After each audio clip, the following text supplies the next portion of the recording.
Olá, queridos, a paz do Senhor. Graças a Deus estamos aqui para mais uma aula do nosso curso Reino de Deus e Finanças, algo que nós precisamos aprender a cada dia para lidar com os recursos que Deus tem nos dado para que nós possamos viver tudo aquilo de melhor que Ele tem para nós. Hoje nós temos mais uma aula, vamos falar sobre prosperidade mais uma vez. Então eu convido você a pegar o seu caderno, para você fazer suas anotações, pegar sua Bíblia, fazer essas comparações, e assim nós aprendermos e guardarmos esse conhecimento para as nossas vidas. Então feche seus olhos, vamos orar. Pai, em nome de Jesus, nós te agradecemos por esse momento em que o Senhor nos permite aprender um pouco mais da Tua Palavra. Que o Senhor abra o nosso entendimento, que o Senhor abra nossos corações, para que possamos reter tudo aquilo que o Senhor tem nos ensinado através das nossas aulas, através do nosso curso, e que o Senhor nos dê graça e sabedoria para aplicar todo esse conhecimento em nossas vidas. Na autoridade do Teu nome, que toda barreira, como nós temos ensinado aqui, que o dinheiro é um Deus, então toda a ação desse Deus dinheiro tentando resistir para que nós não aprendamos a Tua Palavra, que tudo isso caia por terra, Deus. Que nós possamos ter essa aula, todo esse curso, debaixo da Tua bênção e com toda a liberdade. Assim nós oramos, em nome de Jesus. Amém e amém. Então nós vamos começar hoje terminando o nosso assunto prosperidade, e nós vamos falar sobre ofertas. Então, generosidade é a virtude daquele que se dispõe a sacrificar os próprios interesses em benefício de outrem, nobreza, longanimidade. O princípio que nós temos tratado aqui com relação às ofertas é a generosidade. E é interessante, porque a Bíblia nos diz que nós devemos ser imitadores de Deus. A Bíblia nos diz que, como filhos de Deus, nós devemos ser semelhantes a Ele. E na oferta nós mostramos muito isso, porque Deus é um Deus generoso. Deus é um Deus galardoador, presenteador. Então a oferta, o princípio que vai nortear muito a oferta é a questão da generosidade. Por meio das palavras de Jesus podemos inferir que a generosidade é o princípio e a medida que permeará as ofertas, representando quanto Deus está preocupado com a prosperidade dos seus filhos. E aqui é um texto que nós conhecemos, está em Lucas 6:38, deem e lhe será dado. Boa medida, prensada, sacudida e transbordante será dada a vocês, porque com a medida que tiverem medido, vocês serão medidos também. Então, nós vemos que esse é um princípio que vai nortear toda a questão da oferta. Jesus ensinou isso. Então esse versículo começa com a palavra deem. Lembramos novamente que Deus não impõe prosperidade sobre ninguém. Através de promessas condicionais, Ele cria um caráter cristão que não prescinde nunca dos aspectos de obediência e generosidade. Isso é uma coisa que nós temos tratado aqui também. Primeiro nós obedecemos e depois Deus abençoa. Dai, aqui já é a nossa versão revista e atualizada, porque nós queremos pegar um texto que a Nova Almeida não está usando. Dai e dar-se-vos-á, boa medida, recalcada, sacudida, transbordante, generosamente vos darão, porque com a medida com que tiverdes medido, vos medirão também. Então aqui, quem dará então? Se eu dou, se eu contribuo, se eu dou com liberalidade, com generosidade, a quem vos darão ali, quem é que vai trazer essa bênção para mim? Quem é que vai retribuir? Para observar essa questão, vamos visitar a versão Almeida Revista Atualizada, que foi o texto que nós colocamos anteriormente, onde Deus promete o retorno da oferta no plural, dizendo, generosamente vos darão. A quem Deus estava se referindo com essas palavras expressas num plural indeterminado? Porque com a medida com que tiverdes medido, vos medirão também. Então quem é que vai me retribuir? A resposta é que a recompensa não vem diretamente das mãos do Senhor, mas Deus, através dos outros. Deus usa as outras pessoas para nos abençoar. Eis aí o fator milagroso nas finanças de quem obedece ao convite de dar feito por Jesus. Então o texto nos mostra que Deus, Ele, através da nossa fidelidade e generosidade em ofertar, Deus, Ele usa as pessoas para nos abençoar. Então não é uma situação que Deus vai diretamente abençoar, mas Deus usa pessoas para nos abençoar. Ele usa pessoas para abrir as portas para nós, vamos colocar assim. O fato é que o que acontece na vida de quem é obediente e generoso para com Deus não pode ser explicado naturalmente. Então isso se torna um milagre também. Vamos colocar como um milagre financeiro. A gente não sabe como isso acontece, mas às vezes você vai bater na porta de um emprego, por exemplo, e às vezes aquela pessoa que está ali não é nem crente, mas Deus usa aquela pessoa para te abençoar e aceitar você como empregado daquela empresa. Então Deus, Ele te abençoa, mas Ele usa pessoas para nos abençoar. Eu gosto muito de um salmo que diz que Deus está entre aqueles que nos ajudam. Então Deus muitas vezes Ele move o coração das pessoas para nos ajudarem por causa do nosso amor, da nossa fidelidade, da nossa generosidade a Ele. E aqui é a proporção. Vejamos a qualidade dessa prosperidade que Jesus afirmou ser boa medida, prensada, sacudida e transbordante. Então, além de Deus nos abençoar, é uma proporção muito abrangente, vamos colocar assim. Jesus não estava viajando na maionese, por meio de uma linguagem poética, amontoando adjetivos para enfeitar a promessa. Não. Elas representam uma realidade proporcional àquilo que a pessoa dá ao Senhor. E aqui eu queria usar o exemplo da pipoca. Eu aprendi esse exemplo, eu achei muito interessante, porque na versão revista atualizada diz, boa medida, recalcada, sacudida e transbordante. Aqui diz, na Nova Almeida, prensada. Quando você vai comprar sua pipoca lá no pipoqueiro, não é que você faz em casa. Quando você vai comprar no pipoqueiro, ele vai jogando a pipoca dentro daquele saquinho. E ele vai e enche aquele saquinho. De vez em quando, o que ele faz? Pega aquele saquinho de pipoca e bate assim, não é? Aqui diz prensada e sacudida. O que ele faz? Ele está sacudindo o saquinho da pipoca para caber mais pipoca ali dentro. Quando chega no topo do saquinho da pipoca, o que ele faz? Prensado. Ele vai embaixo assim, para poder caber mais pipoca ali dentro. E no final, transbordante. Ele vai e pega aquela última colherada de pipoca e joga por cima assim. O que ficar é teu. O que cair de volta no carrinho é dele. Então nós vemos que Jesus, ele tem essa medida também. Ele quer nos abençoar de uma tal forma que ele usa, vamos dizer assim, essa mesma forma para que nós possamos receber as bênçãos e o melhor que ele tem para nós. Então eu gosto dessa ilustração que ajuda a gente a entender um pouco o que quer dizer boa medida, prensada, sacudida e transbordante. As bênçãos financeiras que Deus promete ao povo que lhe obedece são no modo exponencial, ou seja, multiplicado, e a prova de desvalorização monetária. Porém, note que essa abundância não acontece automaticamente, que é um princípio que nós temos tratado aqui e vamos tratar até o final do curso. Pois a prosperidade é resultado de iniciativa por parte de quem deseja agradar a Deus, fazendo uso correto e bíblico do seu dinheiro. Então, como a gente mostrou no slide passado, e nesse agora, prosperidade não é algo que Deus impõe às pessoas, não, você vai prosperar. Mas é consequência da gente andar em obediência, é consequência da gente não ter o dinheiro como o nosso Deus, e nós fazemos o uso correto e bíblico dos recursos que Deus traz às nossas mãos. E aqui eu queria, para exemplificar a bênção exponencial, usar um exemplo de uma mão.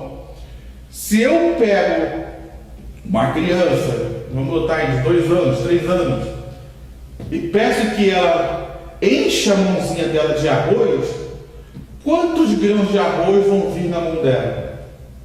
Vamos botar 20 grãozinhos de arroz vão vir na mãozinha dela. Ela está sendo generosa? Ela encheu a mão. Tudo aquilo que ela podia colocar na mão dela de arroz, ela fez. Então ela foi generosa ao máximo que ela pôde. Se eu sou generoso para com Deus o máximo que eu posso, se eu adulto pegar a minha mão, meter lá no arroz e encher minha mão de arroz, quantos grãos de arroz virão na minha mão? Vamos imaginar que venham 50 grãos. Então, muito mais do que uma criancinha pegou. Assim é Deus conosco. Quando nós somos generosos para com Deus e entregamos para Deus com a nossa mãozinha pequena, Deus vem com a mão dele para nos abençoar e enche a mão dele também. Só que a mão de Deus cheia é muito maior do que a nossa. A Bíblia diz que ele, com a palma da sua mão, ele pega todas as águas do oceano. Então já deu para perceber que a palma da mão de Deus é grande. Então, se eu sou generoso para com Deus com a minha mãozinha pequena, então perceba que a questão aqui não é o quanto você dá, mas é a generosidade do seu coração. Quando existe essa generosidade, esse desprendimento, Deus também, com a sua mão poderosa, abençoadora, Ele vai nos abençoar também na mesma medida. Uma mão cheia sua é uma mão cheia de Deus também de bênçãos para você. Você entende esse princípio? Você entende essa ilustração? E aqui nós precisamos tomar um cuidado com os genes. Daqui para frente eu quero combater um pouco mais um ensino errado da teologia da prosperidade. Porque generosidade, que é o princípio que nós estamos ensinando, que é o princípio bíblico, ele é diferente da ganância. Generosidade, como a gente já aprendeu lá no início, é a virtude daquele que se dispõe a sacrificar os próprios interesses em benefício de outro. Então a generosidade é isso. O que a teologia da prosperidade ensina é ganância. Desejo ou ambição desmedida de ganho ou de lucro. Ambição avidente. Ganho ilícito, lucro excessivo, agiotagem, usura. Isso eu peguei do dicionário Michaelis online. Então a gente percebe que o que muitos ensinam na teologia da prosperidade é você ser ganancioso, é você ter uma ambição desmedida de ganho e lucro. Irmãos, quem não quer você dar R$1 e receber 100? É o que eles ensinam, não dê aqui que você vai ganhar 100 vezes mais. Então, ao invés de eles estarem incutindo no coração das pessoas generosidade, eles estão incutindo no coração das pessoas a ganância para ter mais, como se o evangelho fosse fonte de lucro e de grande liquidez, grande exponencial retorno. Se nós formos generosos, Deus vai nos abençoar. Agora, se o que está no nosso coração é a ganância, como nós colocamos em slides passados, em aulas passadas, se o que está no nosso coração é o Deus do dinheiro, a mão de Deus não vai nos abençoar, não vai abrir as portas para nós. Então perceba que existe uma grande diferença entre generosidade e ganância. Deus espera que nós sejamos generosos e não gananciosos. Eu trago ofertas e dízimos no intuito de participar da obra de Deus, no intuito de ser fiel ao Senhor, no intuito de agradar o coração de Deus, e não no intuito de ficar milionário ou achar que Deus vai me fazer milionário. E aqui nós temos mais um tópico que fala sobre isso, que é riqueza e prosperidade, que uma narrativa do Velho Testamento ilustra perfeitamente essa diferença. O desejo de Deus para o seu povo, nada melhor que o texto referente a Elias e a viúva de Sarepta para demonstrar essa verdade. Esse texto, que muitos de nós conhecemos, trata de quando Elias profetiza que haveria seca, que não choveria mais, e assim permaneceu por um longo período. Então, Deus o enviou à casa de uma viúva, porque havia fome e seca em toda aquela região. E aqui Deus diz para ele, dispõe-te e vai a Sarepta. Então ele se levantou, se foi a Sarepta, chegando à porta da cidade, estava ali uma mulher viúva apanhando lenha. Ele a chamou e disse: traze-me, peço-te uma vasilha de água para eu beber. Indo ela buscá-la, ele a chamou e disse: traze-me também um bocado de pão na tua mão. Porém ela respondeu: tão certo como vive o Senhor teu Deus, nada tenho cozido. Há somente um punhado de farinha numa panela e um pouco de azeite numa botija. E veis aqui, apanhei 2 cavacos e vou preparar esse resto de comida para mim, para meu filho, comê-lo-emos e morreremos. Então, quando Elias chega à vida daquela mulher, ela estava nos seus últimos recursos. Ela já estava na sua momento final. E Elias chega naquele momento para ser um instrumento de Deus para abençoá-la. E aqui o que despertou a atenção quando Elias chegou até aquela mulher foi a surpresa de tamanha extravagância do pedido do homem de Deus. Mas Elias também lhe disse. Quando Elias chegou até aquela mulher, olha o que ele disse: não temas, vai e faz o que disseste. Ela disse que ia fazer um bolo, mas primeiro faze dele para mim um bolo pequeno e traze-o aqui fora. Depois farás para ti mesmo e para o teu filho. Porque assim diz o Senhor, Deus de Israel: a farinha da tua panela não se acabará, e o azeite da tua botija não faltará, até o dia em que o Senhor fizer chover sobre a terra. Muitos, ao olhar esse texto, acham que foi até um abuso do profeta. A senhora já estava ali, já estava pegando o seu último bolinho para fazer para ela e seu filho, e de repente Elias vai e pede primeiro para ele. Aos nossos olhos parece um abuso, mas eu quero que você preste atenção no texto. Olha só o que o texto diz. Elias primeiro pediu que fizesse para ele, mas é aquilo que nós temos ensinado aqui: junto com o pedido da obediência, ela veio a promessa. Olha aqui, primeiro ele pediu, e depois ele disse: porque assim diz o Senhor, você vai fazer um bolo, mas a farinha da tua panela não vai faltar, e o azeite da botija não vai acabar. Assim é conosco, querido.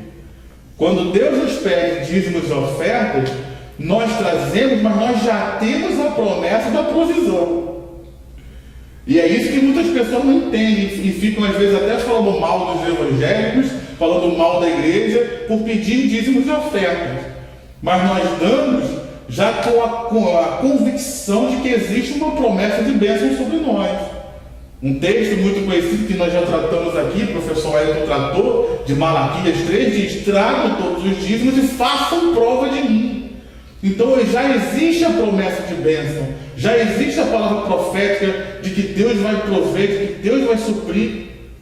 Então a gente não traz ofertas e dízimos na dúvida, trazemos primeiro a Deus na fé e na confiança de que o Deus que nos sustentou até aqui vai continuar sustentando. O Deus que nos abençoou aqui vai continuar nos abençoando, porque Ele é fiel à sua palavra. Então Elias ali provou a fé e a obediência daquela mulher. Se ela acreditasse que a palavra de Deus era verdadeira, ela faria. E foi o que aconteceu. A gente conhece a história. Ela obedeceu a palavra do profeta, trouxe um pedaço de bolo.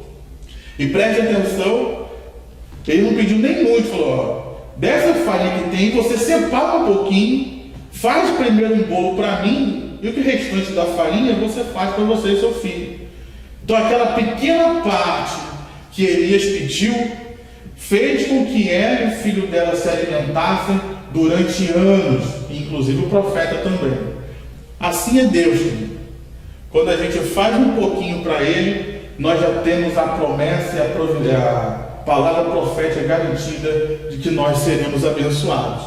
Então perceba que ele pediu primeiro para ele, mas junto do pedido veio uma promessa de provisão, uma palavra profética de bênção para ela, e assim também é conosco.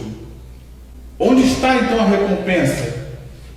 Já que eu não vou ser rico, há pessoas bastante aborrecidas e decepcionadas com Deus, pois apesar de dizimistas e ofertantes nunca se tornaram ricos. Como puderam imaginar tão absurdo. Onde está na Bíblia isso? Porventura garante Deus que seremos ricos ou milionários? Nunca. O que Ele promete é a prosperidade, algo bem diferente, que significa a ausência de necessidades, a provisão milagrosa de tudo quanto precisamos para viver. Constitui um verdadeiro insulto à inteligência do povo e ofensa a Deus as artimanhas da teologia da prosperidade, das quais se valem alguns ministros do Evangelho que, para inspirar, como nós temos tratado, instigar nele a iniciativa das ofertas, prometem mundos e fundos em troca de oferta robusta. No exemplo dessa mulher que nós colocamos aqui, ela foi próspera. Ela não ficou milionária, ela não ficou rica, mas todas as suas necessidades para ela e seu filho foram supridas durante todo aquele período em que Elias ficou na casa dela. E logo em seguida Elias saiu e orou e veio a chuva e ela pôde certamente retomar a vida dela. Então é isso que Deus tem para nós. E aqui eu queria, dentro desse contexto, combater um pouco essa teologia espúria, errada, prejudicial, que é a teologia da prosperidade. Eles usam muito esse texto aqui, ó. Pois vocês conhecem a graça, preste bem atenção na leitura que estamos fazendo. Pois vocês conhecem a graça do nosso Senhor Jesus Cristo, que sendo rico, se fez pobre por amor de vocês, para que por meio da pobreza dele, vocês se tornassem ricos. Então, há uma primeira análise. O que está escrito? Que Deus quer que nós nos tornemos ricos. Não é isso que está escrito? Vocês se tornassem ricos. Então, muitos ensinam na teologia da prosperidade esse texto. Mas será que isso é verdade? E aqui eu quero lembrar dos princípios que nós tiramos lá na primeira aula. Naquele quadrinho que nós fizemos, você pode pegar aí, na primeira aula. Primeiro princípio que nós tratamos: a teologia válida tem que depender da interpretação gramatical sensata dos textos bíblicos. Então, não é só eu tenho que interpretar o que está escrito. Segunda afirmação: uma afirmação teológica tem que refletir o ensino total da Bíblia, não somente algumas frases quebradas e isoladas do seu sentido. Então aqui é um versículo só. Esse versículo todo, esse versículo, comparado com toda a Bíblia, ele faz sentido? Terceira afirmação: uma teologia legítima respeita e articula as evidências da própria Bíblia. Então, essa afirmação, diante das evidências que a Bíblia apresenta, ela é correta? Então, primeiro, vamos olhar para a vida do Senhor Jesus. O texto diz que Jesus ele era rico e abriu mão da sua riqueza, se fez pobre por nós. Então vamos lá. Em nenhum lugar da Bíblia existe a informação de que Jesus tenha sido rico nessa terra. Nenhum lugar. Lucas 2,24, olha só o que a Bíblia diz. Isso aqui é quando Jesus vai ser apresentado no templo. E também foram para oferecer, que os pais de Jesus, é claro, foram para oferecer um sacrifício segundo o que está escrito na referida lei: um par de rolinhas ou 2 pombinhos. Então, quando os pais iam apresentar os filhos no templo, tinha que ser levado uma oferta do primogênito, porque Jesus era o primogênito. Agora, qual é a referida lei? A referida lei é Levítico 12:8. Mas, se as suas posses não lhe permitirem trazer um cordeiro, que era a oferta que deveria ser levada, então a mulher terá 2 rolinhas ou 2 pombinhos, que é o que está lá em Lucas. Um para o holocausto e o outro para a oferta pelo pecado. Se a pessoa tivesse condição financeira, ela levava um cordeiro. Se a pessoa fosse mais pobre, ela levava um par de rolinhas ou 2 pombinhos. Qual foi a oferta que os pais de Jesus levaram? Um par de rolinhas ou 2 pombinhos. Isso mostra o quê? Que eles não eram ricos. Quando Jesus foi nascer, texto que nós todos conhecemos, até quem não é evangélico conhece isso, os pais de Jesus foram à cidade de Belém, a Bíblia diz que não havia lugar para eles na hospedaria. Preste atenção no que o texto diz que não havia lugar para eles. É como você vir num Réveillon no Rio de Janeiro, na praia de Copacabana, e você queria alugar os melhores lugares. Aqueles melhores lugares estão reservados para as pessoas de maior poder aquisitivo, para as pessoas que vão dar mais mídia, vão dar mais expressão para aquele hotel. Para você vai sobrar os outros quartos. Por eles não serem ricos, não serem pessoas de influência na sociedade da época, não tinha lugar para eles. O que sobrou foi a estrebaria que foi onde Jesus nasceu. Então aqui a gente já vê que desde o nascimento, Jesus já nasceu num lar que não era rico, que não era milionário. Aqui é um texto de Lucas, capítulo 8, versículos 2 e 3. Iam com ele, com Cristo aqui, os 12 discípulos e também algumas mulheres que haviam sido curadas de espíritos malignos e de enfermidades. Aí vai listar as mulheres: Maria, chamada Madalena, na qual saíram 7 demônios, Joana, mulher de Cusa, procurador de Herodes, Susana e muitas outras. Preste atenção. As quais, com seus bens, ajudavam Jesus e os seus discípulos. Ou seja, o ministério de Jesus era sustentado por essas mulheres. O ministério de Jesus era sustentado por essas mulheres e mais outras pessoas que ofertavam. Você conhece muito bem que Judas carregava a bolsa das ofertas. Era aquilo que sustentava o ministério de Jesus. Então, se essas mulheres ajudavam a ele, isso mostra que Jesus não era rico, não era milionário. Porque se ele fosse milionário, ele não precisaria da ajuda e do sustento de ninguém. Ele mesmo sustentaria a si mesmo e levaria só para frente.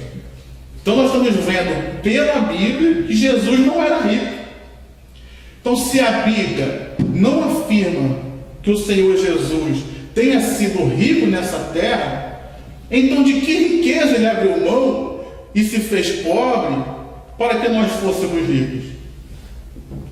Isso é uma pergunta, então. Se a Bíblia em nenhum lugar afirma que Jesus foi rico. Ele morreu e foi sepultado num túmulo de rico, mas não foi ele que comprou. Era um túmulo que foi cedido a ele por aquele período. Então, se em nenhum lugar da Bíblia mostra Jesus rico, e aquele texto diz que ele, sendo rico, se fez pobre, da onde veio essa riqueza, então? Que riqueza nós estamos falando? Vamos passar. Segundo contexto, ao estudar a história e a geografia de Corinto, naquele tempo, vamos perceber que a igreja dessa cidade era uma igreja que desfrutava de recursos financeiros por ser uma cidade muito rica. A cidade de Corinto era uma cidade muito rica. E a igreja que estava ali também era uma igreja de posses. A Bíblia até nos deixa alguns indícios disso. O próprio texto de 2 Coríntios, no capítulo 8, só que o versículo 14, um pouco mais à frente do que onde lemos, diz: nesse momento, a abundância que vocês têm. O contexto ali era que Paulo estava tirando uma oferta da igreja de Corinto para abençoar a igreja que estava na Judéia. Então ele estava dizendo: vocês têm abundância financeira. Então peraí, vamos parar. Se o texto diz lá que Jesus veio, que era rico, se fez pobre para que nos tornássemos ricos, mas a igreja de Corinto ela já era rica, já tinha posses, já era bem, já estava numa boa situação financeira antes de chegar ao Evangelho. Então nos faz entender que a igreja de Corinto não precisou do Evangelho para ser rica, ela já era.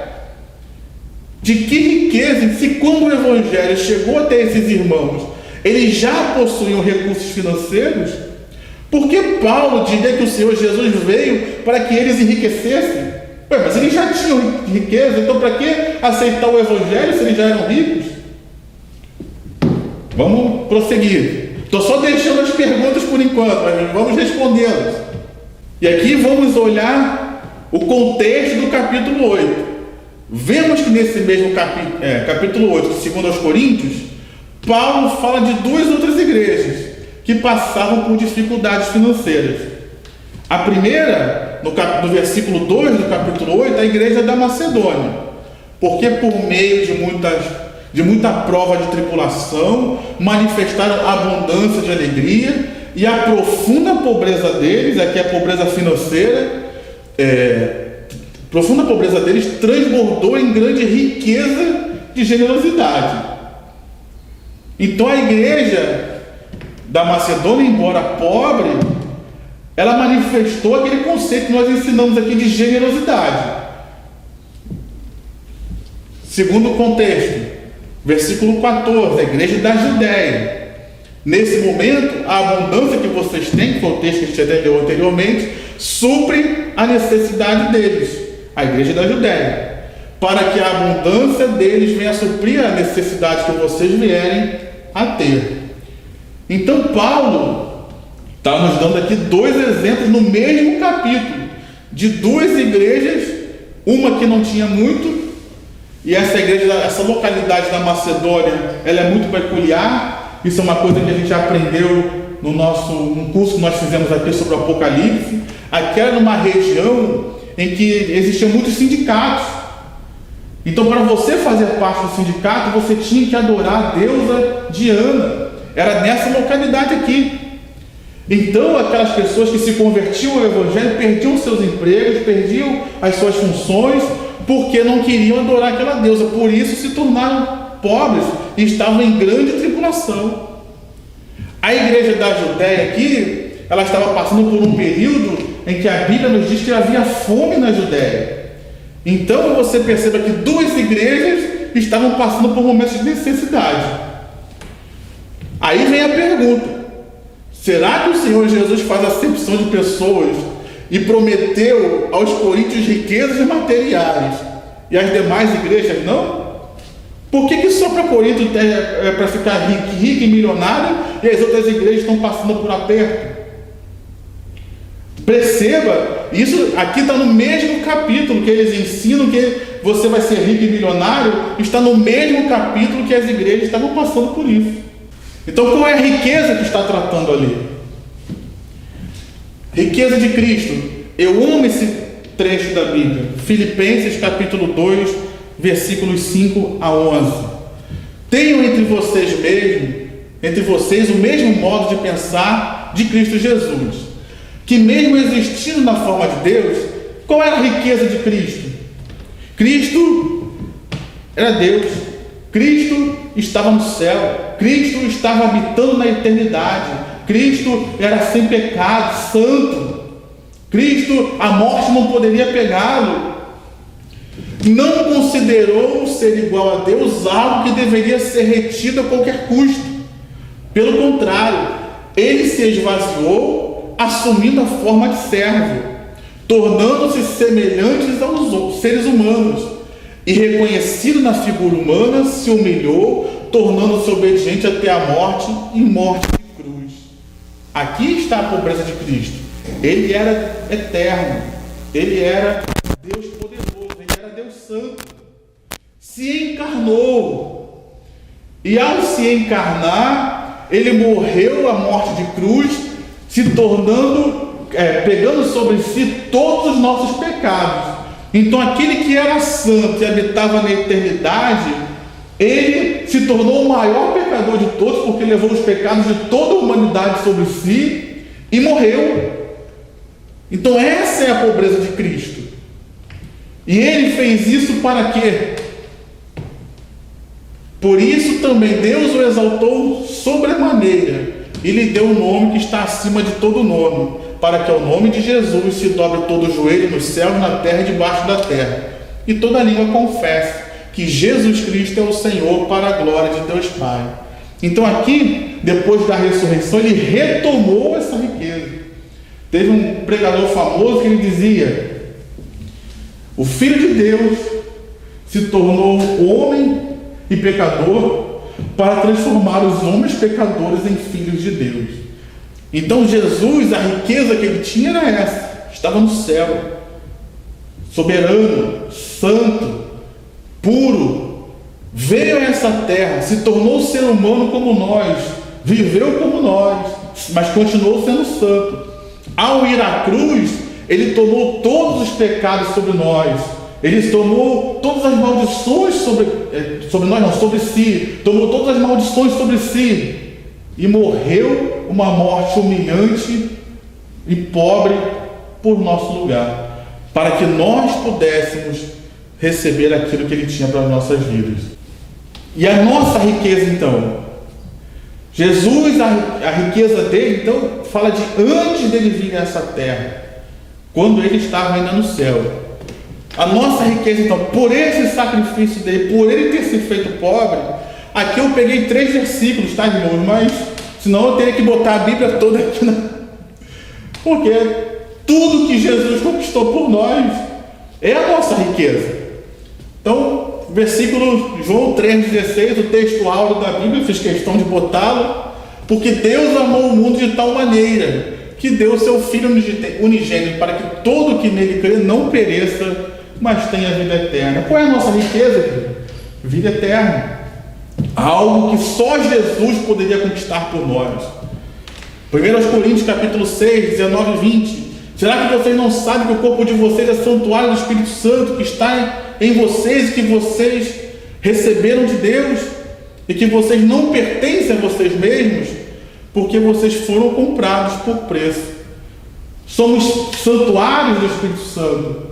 Uma coisa que o bispo Roberto sempre dizia, que talvez o principal privilégio que nós recebemos de Deus ainda nessa terra é termos a presença de Deus. Isso você pode aprender até no nosso curso, o Reino de Deus, uma nova vida aliançada, que você pode encontrar no nosso canal, aí a gente trata sobre isso. 2 Coríntios capítulo 1, versículo 20. Porque todas as promessas de Deus têm nele, em Cristo, o sim. Por isso, também por meio dele, Cristo, se diz o amém, para a glória de Deus por meio de nós. Em Cristo, todas as promessas, aqui eu botei para resumir, todas as promessas que estão na Bíblia, em Cristo, nós já recebemos e temos o sim dele e o amém. Ou seja, essa é a nossa riqueza, querido. Riqueza de sermos chamados filhos de Deus, riqueza de termos a promessa de vencer o mundo, riqueza de poder vencer e expulsar Satanás, riqueza, como nós falamos, temos tratado aqui, de poder vencer o Deus do dinheiro. Isso é a nossa riqueza. Foi essa riqueza que o Senhor Jesus, que Paulo quis se referir à igreja de Corinto, naquele versículo que nós lemos de 2 Coríntios capítulo 8, versículo 9. Então, por outro lado, embora eles ensinem toda essa questão de teologia da prosperidade, nós não podemos nos esquecer que é perfeitamente bíblico pedir todas as primícias da renda, dízimo, bem como ofertas proporcionais à posse de cada um. O problema, querido, não está em pedir os dízimos e ofertas, isso é bíblico. O problema é você ensinar errado com relação à motivação do coração em fazer isso. Se deseja garantir o futuro financeiro, entregue seu dízimo. Dê também ofertas de amor com generosidade. Mesmo estando em situação crítica, que foi o caso daquela viúva de Sarepta, obedeça ao Senhor. Saiba que o Senhor está pondo você à prova, pois Ele deseja lhe garantir aquela prosperidade que foge às explicações e desafia o entendimento. Quando nós cumprimos a nossa parte, Deus sempre cumpre a dele. Lembre-se, como aqui diz, ainda que você esteja passando por momentos difíceis, existe uma promessa sobre as nossas vidas quando nós trazemos ao altar dízimos e ofertas, somos fiéis ao Senhor.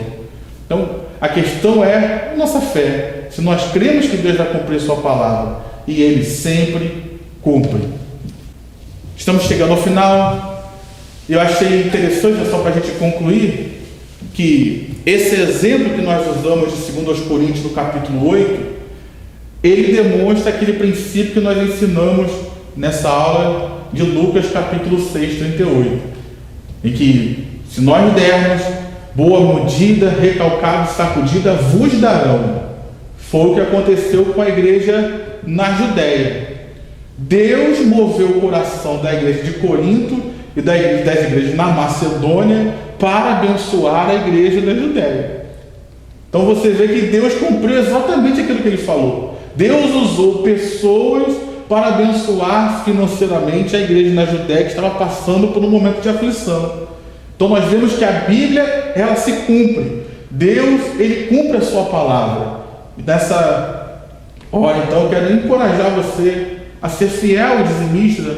Você que é da nossa igreja, você que nos assiste, ser fiel dizimista na sua igreja. Quero encorajar você a ser um ofertante generoso na casa de Deus, porque Deus é fiel e ele vai cumprir a sua promessa na sua vida.